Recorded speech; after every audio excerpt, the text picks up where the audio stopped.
Welcome everyone to another event of our October program. It is a pleasure to have you with us. It is a true honor to introduce this evening Farah, Yahia and Majed Abusalama, who are with us and going to speak about reclaiming and archiving Palestine by Palestinians as an emancipatory practice. Farah, please. Hey everyone, before I start talking, I really want to say thank you for giving us the chance to be in this meeting, and thanks to everyone who's listening and watching us. Well, my name is Farah Yahia, a 23-year-old Palestinian girl who's living on the Gaza Strip and right now working as a social media coordinator for We're Not Numbers. This young girl who really loves to meet with her friends and have little chats about their dreams, their future, their dream of being one day on a plane together, trying to try different things from the other side of the world, who really share her stories, her small stories of suffering, but also beauty from her life, being under this harsh occupation and have to live in such a situation like that.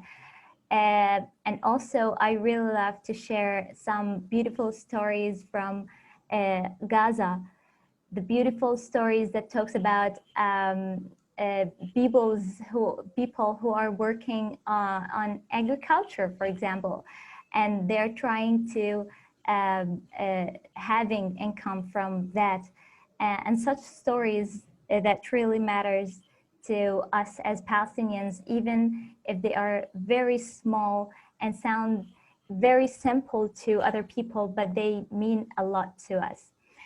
Well, I start talking about We're Not Numbers, and I start with my story with We're Not Numbers.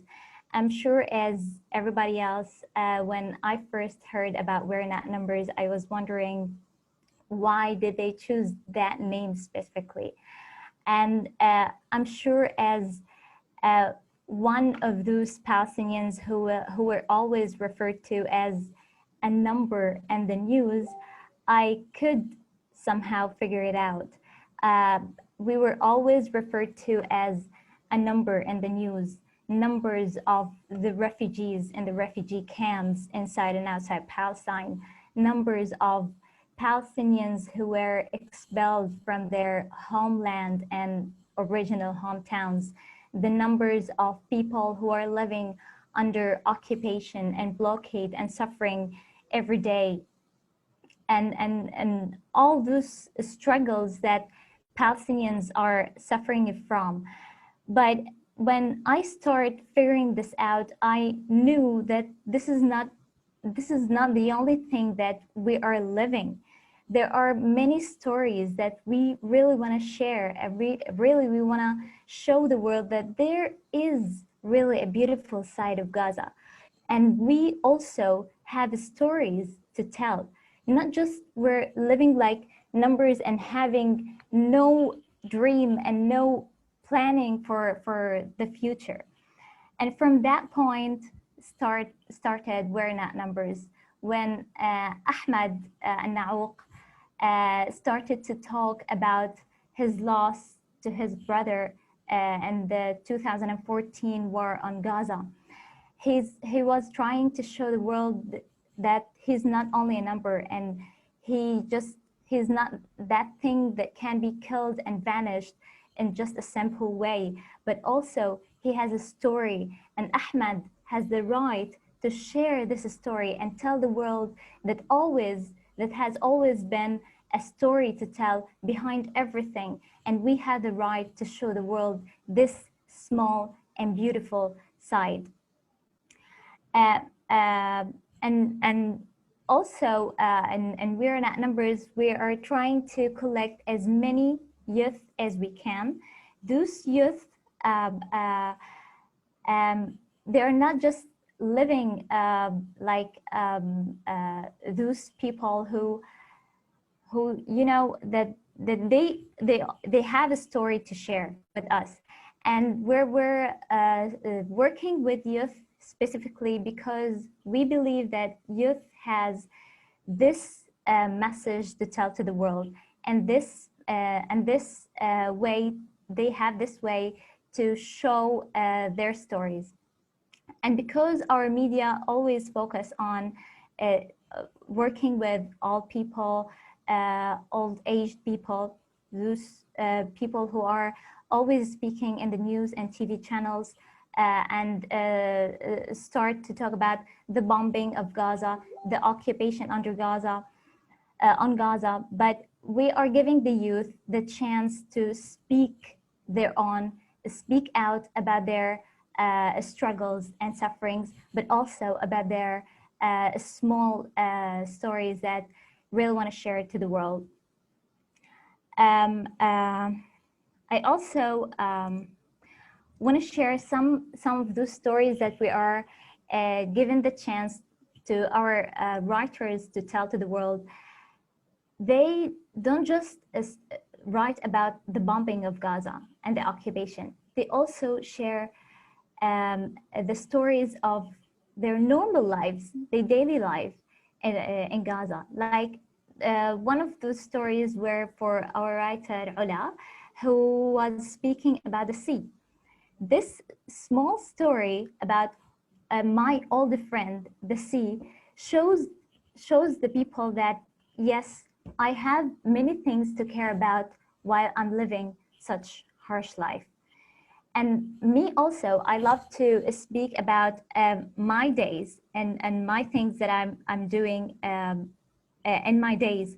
Like I speak about the things that I normally do in my day, and I really want to share. Yes, I have a story. Yes, I really want to talk about the small things that I'm doing with my day. Yes, I also have.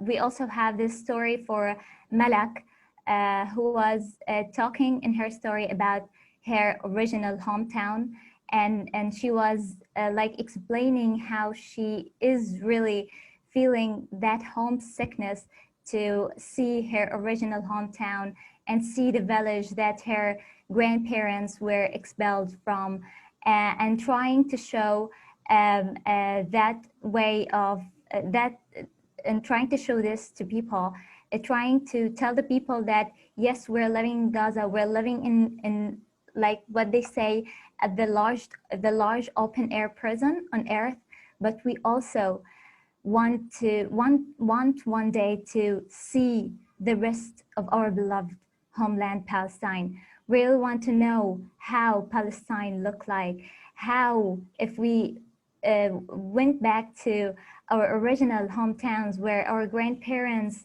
lived and had this beautiful life before they were expelled from their homeland. How would life be there if we still live there, and how can we manage to tell the world those words that yes, we care about this message. We want to show the world that yes, we want to one day have our rights and live it. We want one day to return to our homeland. We want one day to get our Palestine back, live this peace, and live peacefully with each other, with all of us living, with all of us having all our rights and all the freedom to go and see the beauty of all Palestine. I'll let Majed speak now so he can tell you more about our project. Majed, go ahead.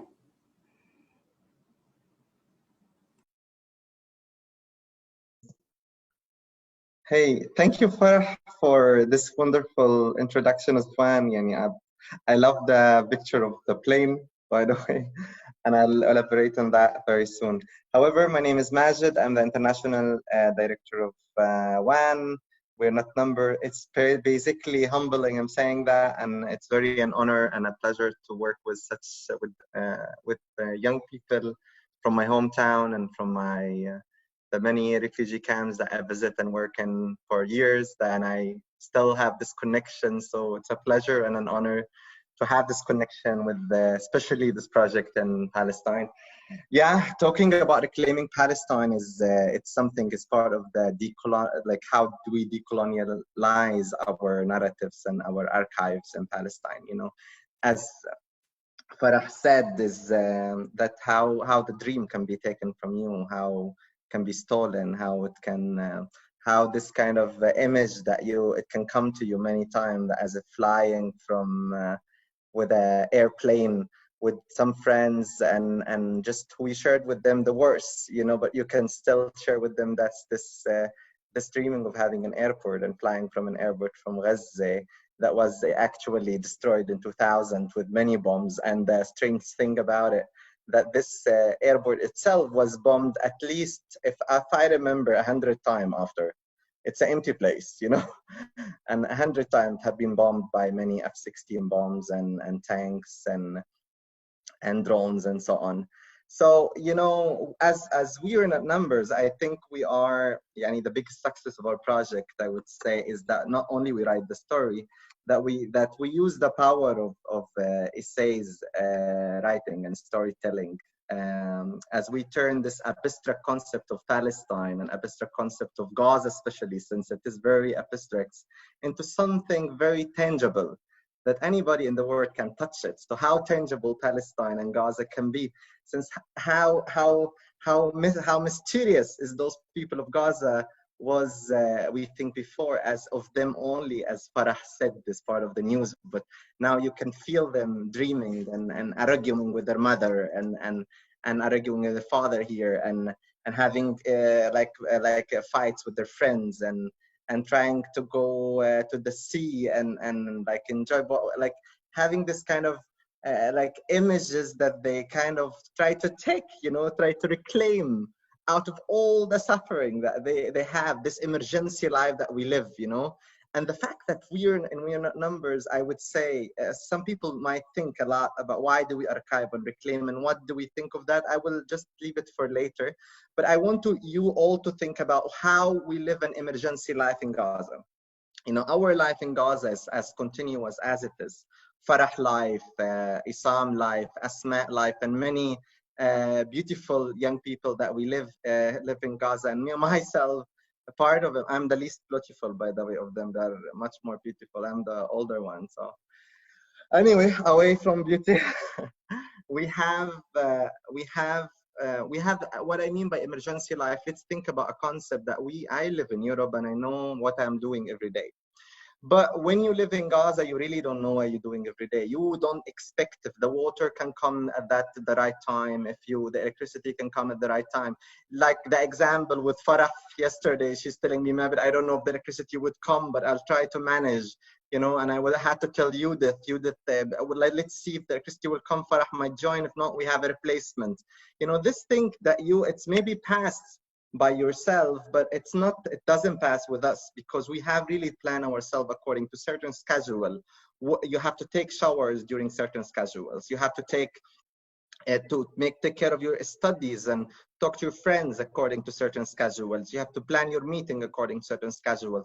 This emergency living, you know, and any time that can be a massacre that is happening, an invasion, aggressions, any day, any night, like in August, for example, all the months was bombarded, all nights, you know, mostly all the month was like this. How do you plan your life around such things? And how do you not miss to write about your feeling? Because such an emergency life creates lots of feelings and lots of stories to tell.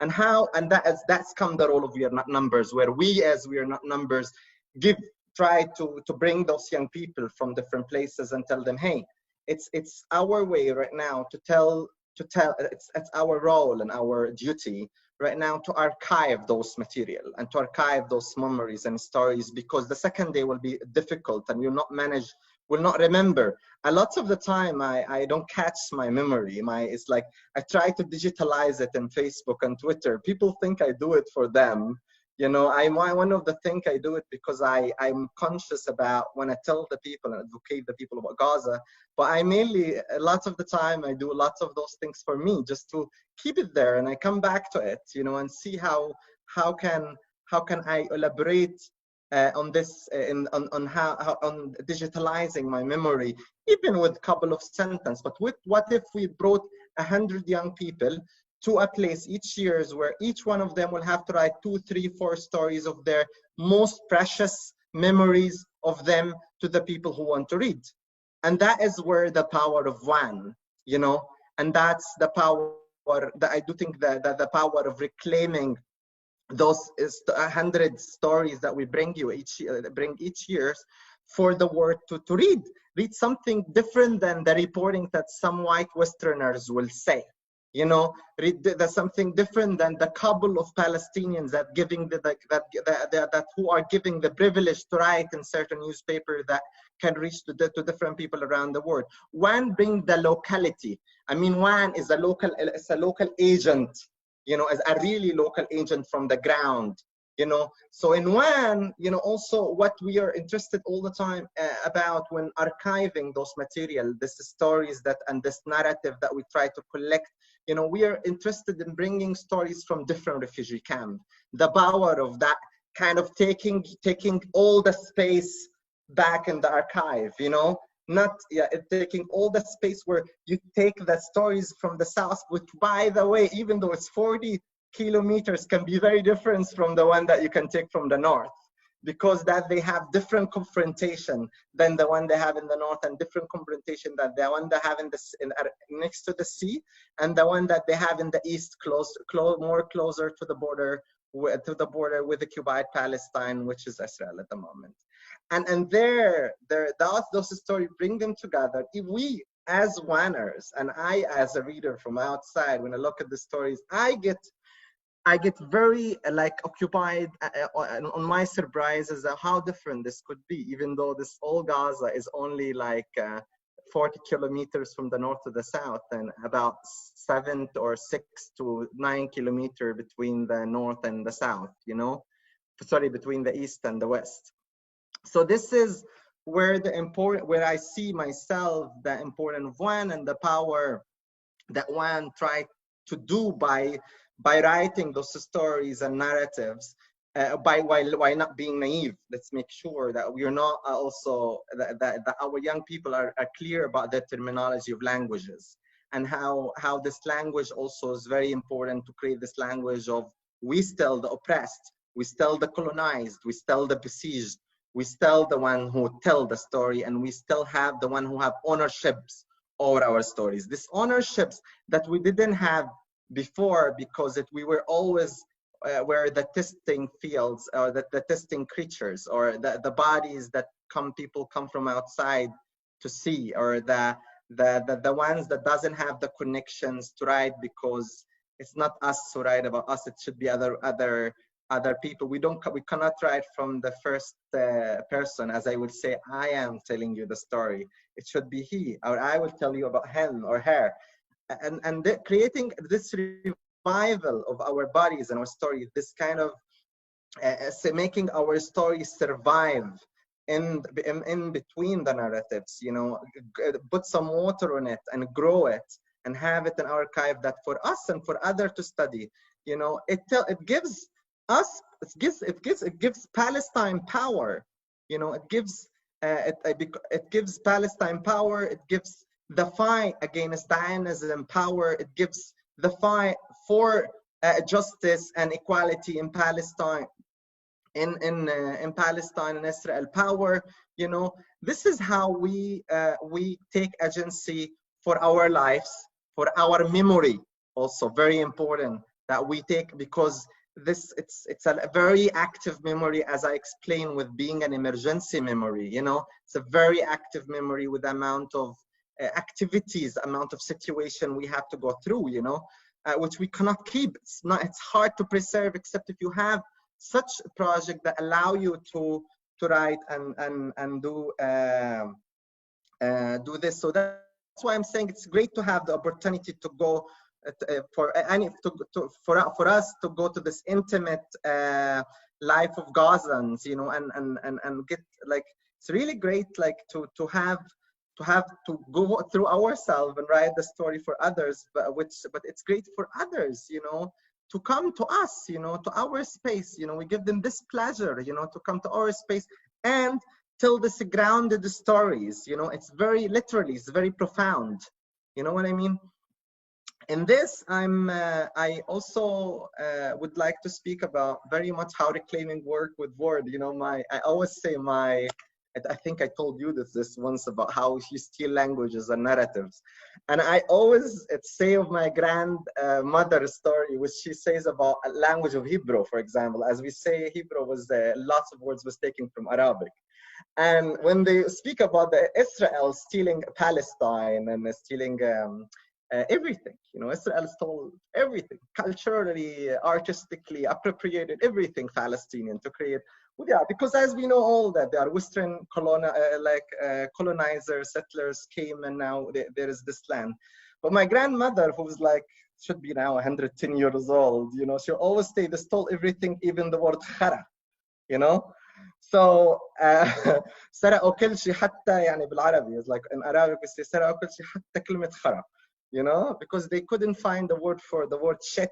So shit is in Arabic called khara, you know. So they put it, they said, okay, in Arabic they say khara, let's say khara also. I'm sorry to bring this story, but this comes with the importance of one, that we also create a new language for Palestine, you know. And we, as we create a new language, we don't like to say of ours, for example, we don't use the word conflict, as we are the only Palestinian-owned agency, or I don't like to say agency because it's like a home of Palestinians who like to write, you know. We don't try to say conflict. We try to speak of our oppressions and our struggle and our resistance against Israeli colonial regime, you know.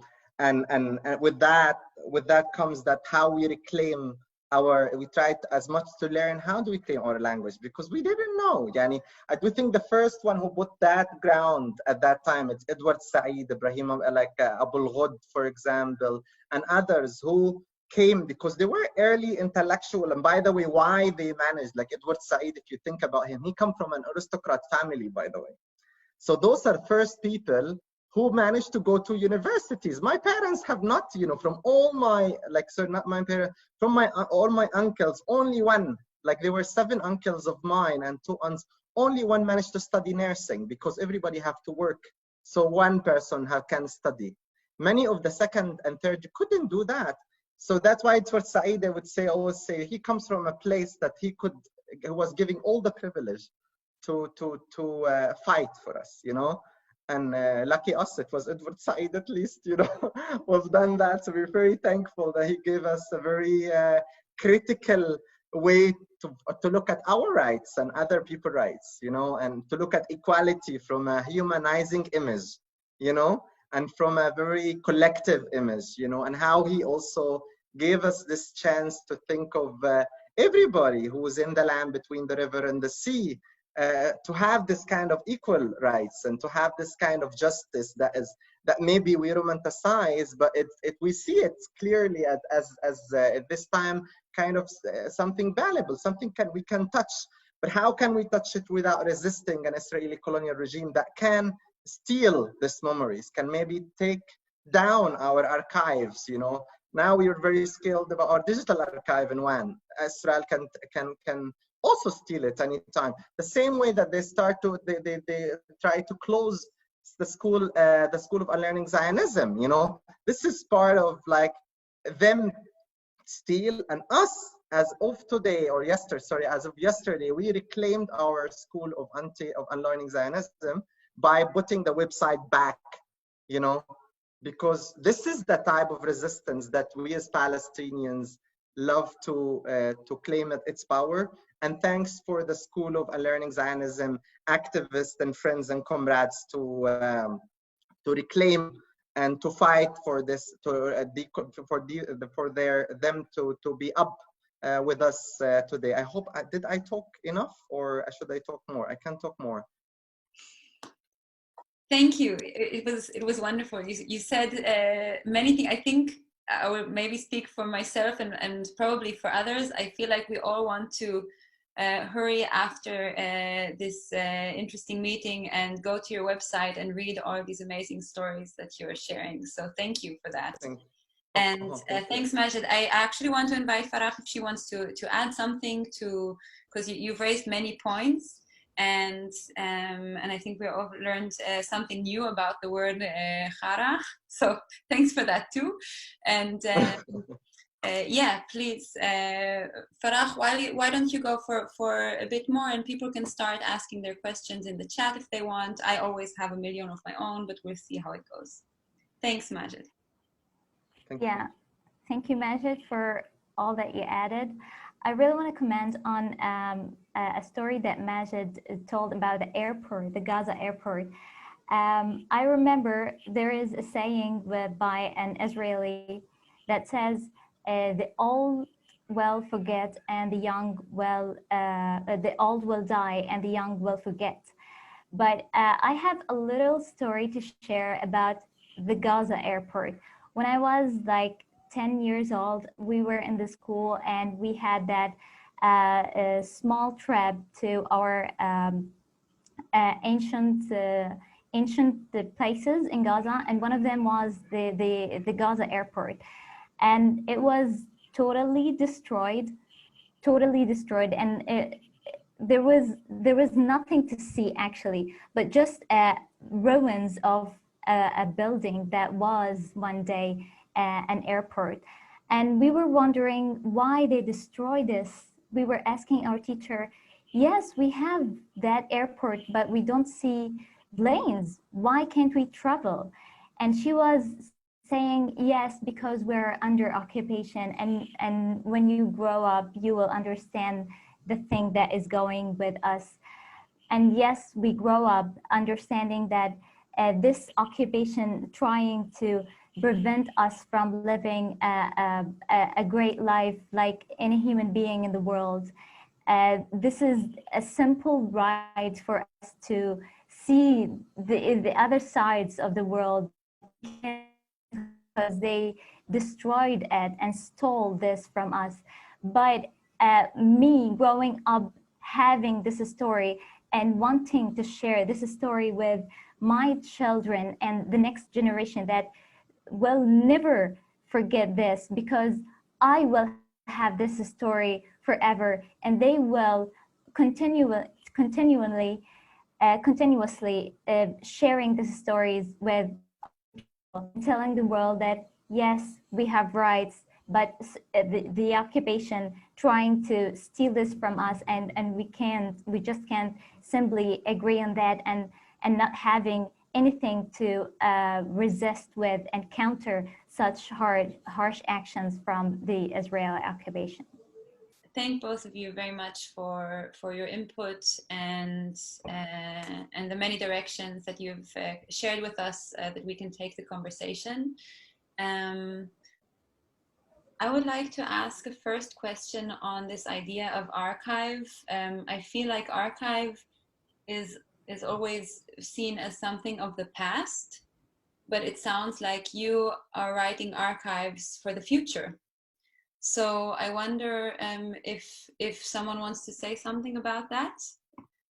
I mean, you kind of touched on it now, Farah, but Majed, I see you unmuting yourself. I can comment, and I let Farah do that.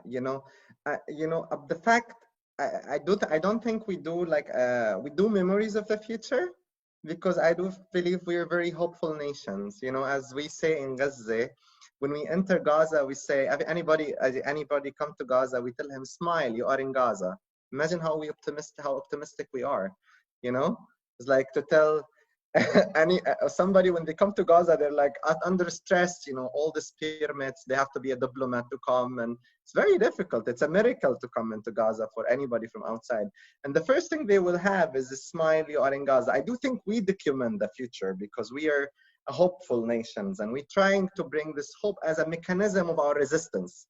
But that doesn't mean that we are archiving only the futures because we would like the future. I do think we are very, we see it on our emergency that we want this future to come quickly, you know, because we are in a very vulnerable situation. Our vulnerabilities makes us those people who are like extremely dreamers, or I would say super dreamer, like Superman, super dreamer. And therefore, it's very important to check on that. But I do think we do lots of work on archiving our past, our parents, we do a lot of archiving for our parents' history, our grandparents' history. This is work that we do all the time, and it's one of the things that in our training for our writers, we keep telling them, please just as much as you bring yourself into the story, bring as much as possible from the past, especially those who are the older. And one of the first question we say is because with the first, if you have an older grandfather who's above 70, you know, like please try to bring his memories back to us and tell us and write about it. And this is will be our first priorities as we are not numbers, to push them to write the past stories, because we believe this is the power of us saying of what is our generation. This memories is almost stalling, since most of those grandparents, those of the age of Israel or older than the age of Israel, almost at the edge of death, you know, or those who have still the memory kept and restored. They need to be, needs to be written before they get their Alzheimer, because strange enough, you know, even when they get their Alzheimer, the only memories they have is the memories of their village before they were ethnic cleansing. Before the ethnic cleansing their village. So it says this is where the I would say our memories and what we write is come from also. But thank you for this notice, working well, and we are very hopeful project. I really want to comment on that too. As we're trying to build a hopeful future for the next generation, but that can't be built without knowing and continuously learning about the history of us. Like, for example, I have never seen my original hometown, but I can imagine it from the stories of our grandparents who were always telling us that it's a beautiful village, and trying to show us the life that was there. So we can't build this future unless we have this history from the old generation that we want to pass to the young generation and the coming generations. Yes, that's all. Thank you. We'll take now a question from the chat. Is the project targeting Gaza in particular, or does it archive and collect stories from the whole of Palestine, including Palestinians living in the occupied territories?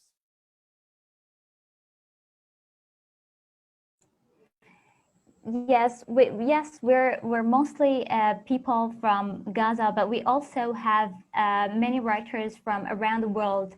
Those Palestinians who are living on many sides of the world, like those who are like Majed, who's in Europe right now, and many other writers who are trying to show the suffering of their going outside outside Gaza, and the hope to return to it. Not just Gaza, but also some people from the West Bank, from diaspora, from any refugee camp outside Palestine, who are trying to show what is Palestine and trying to tell the world about the suffering that they have been, and their grandparents and their fathers have been through. Yes, we have almost people from other sides of Gaza Strip. Yeah, I can also add to what Farah have said. We have we have now many Palestinians who work with us in the last 5 years. They travel to different places. As Farah said, I'm here. The others are, there are many others in Turkey, many in, there are like different people. They went to, the one in Gaza, you know, but that doesn't mean that we had the one that traveled to still communicate, because we think of one not as project, you know. When we say, yani we are a movement, you know, the one is like, we're really a movement. We worked maybe until now with over 300 Palestinians, and I would say it's a like those people, they still get connected because we are family. You know, we work on we work men and women together. We are like, we really shared a lot together. We meet and we do a lot of capacity building for them, and they always have this kind of, they always come back whenever they want to tell a story. They remember something. It's very precious that they always come back. And the one, we're not numbers, try to support them in all their travels, and trying to create for them a space, a safe space in our place. And that is I do think the safety that we are trying to create in one is what brings all the Wanners, as we say, family back to their home. That's why we always call it home. I get embarrassed, but Farah always call me Baba, you know, so it's not it's not good. But I would say it's this is the spirit of one, you know. It's we are family of friends, and that can create together. But by the way, that's one is borderless, I would say, even though we have lots of border around, that is, and that I would say it's always borderless. And it's super borderless because we managed to reach Lebanon. So we have some writers even from different refugee camps in Lebanon, you know, that we're trying. But the idea is being grassroots as a movement or as a project, you know. We're not we having difficulties on reaching to fund. The good thing that we managed each year to get some more money from different people, and to have more people to believe in us. If anybody would like to donate for us and have, or know some organization also would like to help us and support, it's a good platform to say, contact one and let us know. We were happy to communicate to any organization or anybody who have some extra money that to give us. But that's the idea. If we manage to do it, and we're planning hopefully this year, maximum next year, to start working with the West Bank and the 48 lands of Palestine. I really want to add to what Majed has said, that we have many members who successfully could make it and travel outside Gaza with the help of WAN. So things that WAN can manage, such things that can be so hard for us sometimes. We have many members in Qatar, Turkey, Lebanon, US, and the UK, and those members have been in such chances and opportunities to write different stories that we in Gaza couldn't and can't write, like the stories of traveling abroad, how they find the traveling in the plane look like, yes, and how they can represent WAN outside Gaza, how they can tell more about WAN to people who are outside Gaza, and to represent WAN in front of many organizations and people from outside Gaza. Thank you so much. Learning a lot while you're speaking, and becoming more and more curious to read all these stories. And I want to add that it's not obvious that you would want to share them. So thank you for that. Everyone who is a writer, and we are not numbers. Next question. What are the comments that you receive from older people than two of you about the project? Do you feel that older people have also motivation to participate?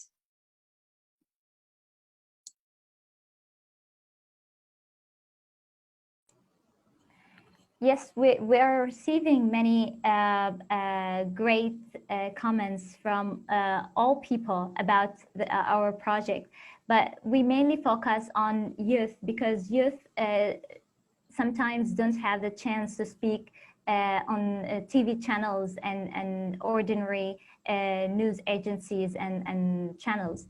So we're giving the chance more to youth to speak about themselves and tell stories, and teaching them how they can tell those stories and show the world those stories and represent the Palestinian cause in a meaningful way.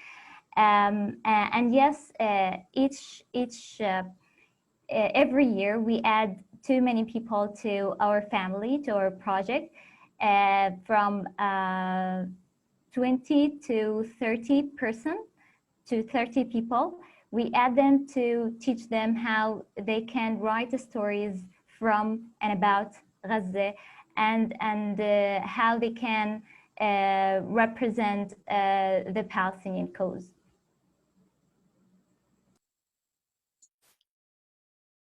Thank you. Majed, if you wish to add it at any point, just please unmute yourself. And Yeah, sorry, I would just want to say we are a public diplomacy movement, you know, anyway. It's part of writing a story is doing this public diplomacy. And this public diplomacy goes from the people to the people. So it's the politics of people.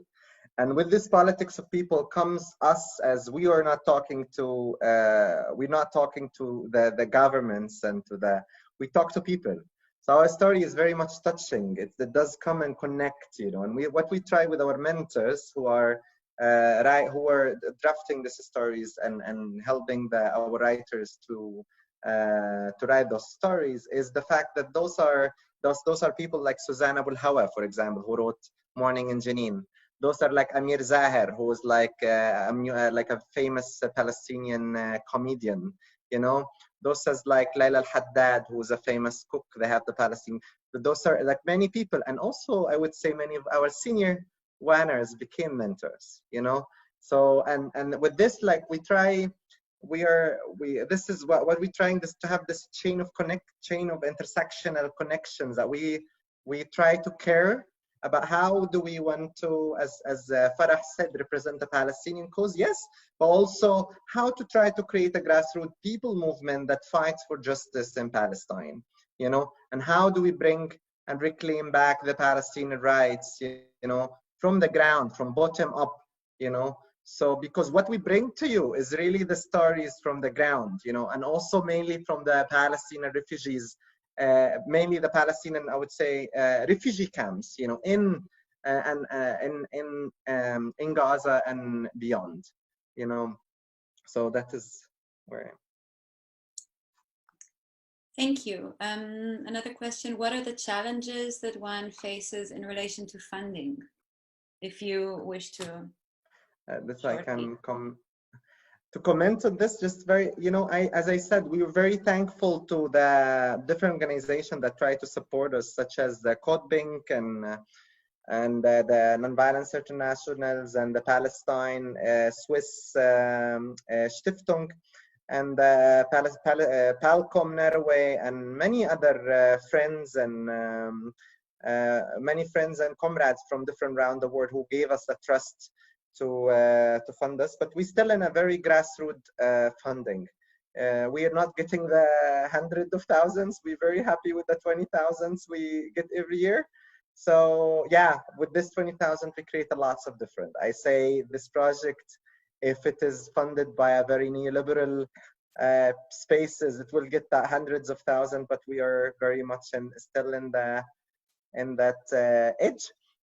We hope to get more funding, as we said, as we do create, but funding in Palestine is difficult at the moment.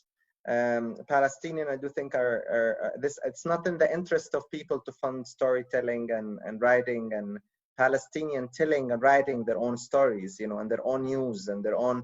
It's not in and that to Palestinian archive and write. They don't want Palestine. I don't think they want Palestinian to archive and write and reclaim their own stories. You know, they don't want, you know, if you look at, there was a survey that went out very soon, like recently, about how many Palestinians have wrote for the New York Times, or how many Palestinians have wrote for the Guardians or so on, you will find like 100% more, 70% more will be white people, white Westerners, or they would prefer Israelis to write about Palestinians than Palestinians write about Palestine because it's more sexy, you know?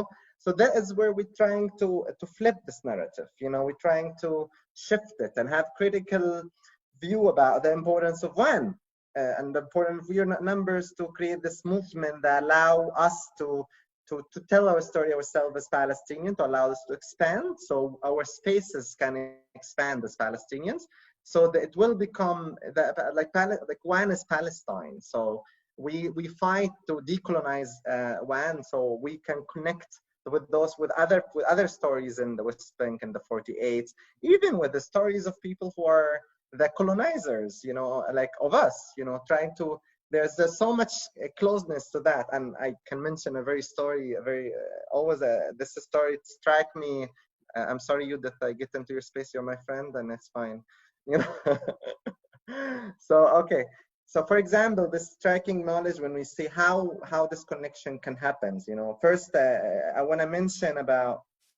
I went from the story of funding, which I hopefully finished. So please donate. You can find the donate button in Palestine.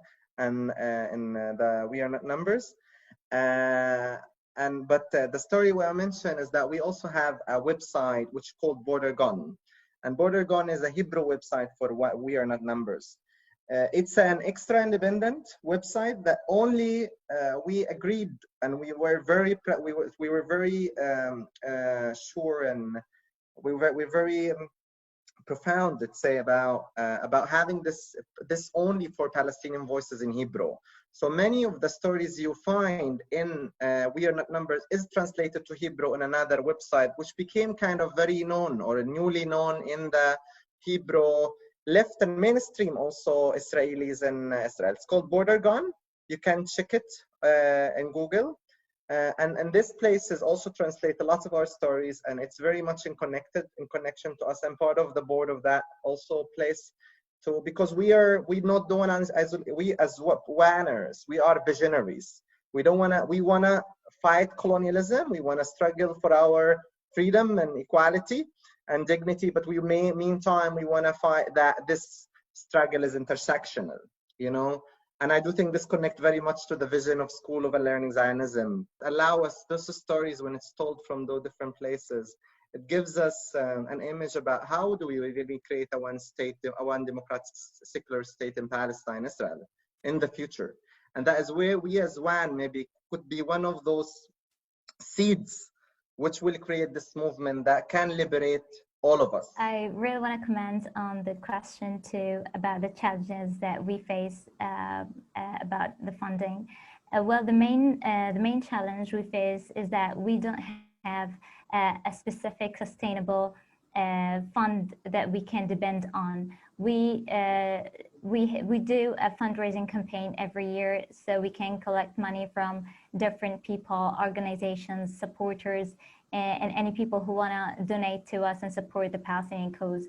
But a month ago, we launched our fundraising campaign, and we thank everyone who supported us and donated to us to keep our project goes on. But yes, the main challenge that we don't have one specific fund. We depend on the fundraising campaigns that we launch every year, so we can continue doing what we do and giving trainings to our training sessions to our writers and give them what we can teach them, so they can write more stories. Also, we can support them with small money, so they can like most of us don't have any job or work to do, so we try to encourage them to write and help them with a small amount of money, so we can so they can keep writing. So yeah. Thank you. We have a few more questions coming. We won't be able to take all of them, I think. And the next one is, I kind of feel like it's half a comment, so I'll ask the question part of it. Hello and thank you from Germany. We're wondering, I didn't perceive it as this, but we are wondering how you can erase the existence of indigenous Jews and Mizrahi Jews within the area. I would add to that a question, is this anything that you see yourselves doing? We hear you speak about intersectionality and about joint futures. So if you would like to maybe just shortly comment on that, and I'll try to take another 2 questions if we're quick. Yeah, I think it's very naive to think about, to even write something, erase anybody. We don't want to erase anybody, guys. We don't want to remove anything. You know, I do think what we want to remove is the colonial infrastructure. What we want to remove is inequality. What we want to remove is injustice. And that is the fight that we are fighting as Palestinians. I do think the existence of Palestinians are not, like, this is a stereotyping Palestinian as being only Muslims is ridiculous, because there are many neighborhoods in Palestine, in Gaza, which is and there are many Jewish Palestinians are all over. I have myself met and know many Palestinians who are Jewish and have lived in Palestine before 47 and years before. By the way, we have tiny Palestinian families, which was Jewish families and 150 years ago or so. So this kind of erasing is a very problematic question, because come from a very come from a very wrong place, you know, of asking question. I think the question should be flipped: as how do we integrate? How do we work together to make to bring an intersectional justice into place in Palestine, Israel? You know, and how the question should be not about only the indigenous, also what about the indigenous Palestinians who've been ethnic cleansed from Palestine, and right now there are about more than 7 million are Palestinian refugees who are forbidden the rights or deprived from the rights of return to their homeland, which is a right that is assigned by the United Nations and other important legal organizations. Thank you. If Farah doesn't want to add, I will take another question. Okay, great. Could you talk a bit on how you work towards making the archive more accessible and more public? That's a good question also towards the end. If the current form is mainly the website, or are the stories also visible in other forms, for instance? Well, yes, the main source we have is our website that we share our stories on, different stories from Gaza and about Gaza. Like we share stories, written stories about, for example, COVID-19 diaries, simple stories that talk about the daily life that they have been through during the COVID-19 outbreak in Gaza. But we also use our social media platforms and channels to shed the light on different stories from Gaza. We use some photos from different photographers from Gaza who share some small stories of people from Gaza doing a special work, for example, or the daily life from Gaza, and how people can manage to end up their days with a smile on their faces, for example. So yes, we're using our website mainly in written form, and social media platform. We share there our stories and other stories from Gaza, visual and written stories. Thank you. Majed, would you like to add last word before we close up? You want to close up? Yeah, but Farah, also one important thing is the fact that to have things accessible, I think it's a lot of work, and we are trying to find ways to tell the stories in different forms, with digital forms at the moment. So sure, Farah is responsible of a lot of our social media platforms. So there are many ways we try to reach people from. I think we have thousands or thousands of people we're trying to reach to. And we're very active in that part. I think we're trying to be as creative as possible, and we're trying to, with the limited resources, to do even better and try to visualize Palestine, visualize Gaza in a way that can be used can be used or to advocate for the Palestinian cause and to advocate for the besieged Palestinians and to free the stories itself from its place, which is the besieged Gaza. Back to the, I see that another friends of us is writing about the importance of how it's important to have it in the political level. I would say this kind of very much interlinked. As you advocate to the grassroots, you also very much do this work. We work with many organizations that do the political lobby on governmental levels and on and also our members when they come here is they meet many people from different governmental levels and also organizations and people, and also in Gaza governmental and people that have a say or can put pressures on any political pressures or any means. But I do think this kind of nowadays, my opinion is nowadays that is it's good. It's always good to do it, but it's can be very much in empty hands, because in the end we don't find a lot.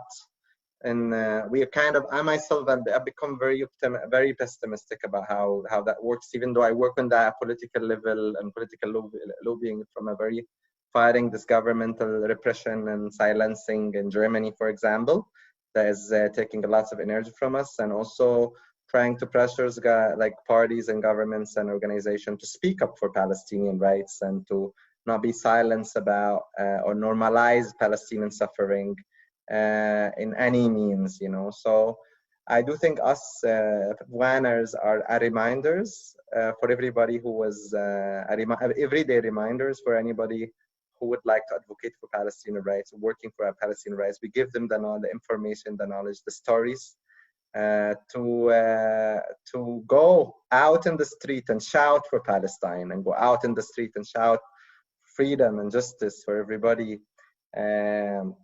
lives in this, for all the daughter and the sisters and the son of this lands, I would say. And as we push to create a different political atmosphere that allow the Palestinians to be heard and allow the Palestinian rights to be very soon implemented in Palestine. And that's, I hope. Thank you, Farah. Do you wish to say your last words before I close up the event? Well, I just want to say one last thing about our archive that we used to do a lot of videos in the past. We had this amazing video producer, Rakan, and we made a lot of videos from some stories from Gaza. We shared many beautiful stories actually, but we stopped doing videos because we don't have enough funds to make more videos. So yes, if you wish to donate and help us to keep telling more stories and making more videos from Gaza, so you are so welcome to do this. And thank you so much for having us today. Really had so much great time together and speaking with you.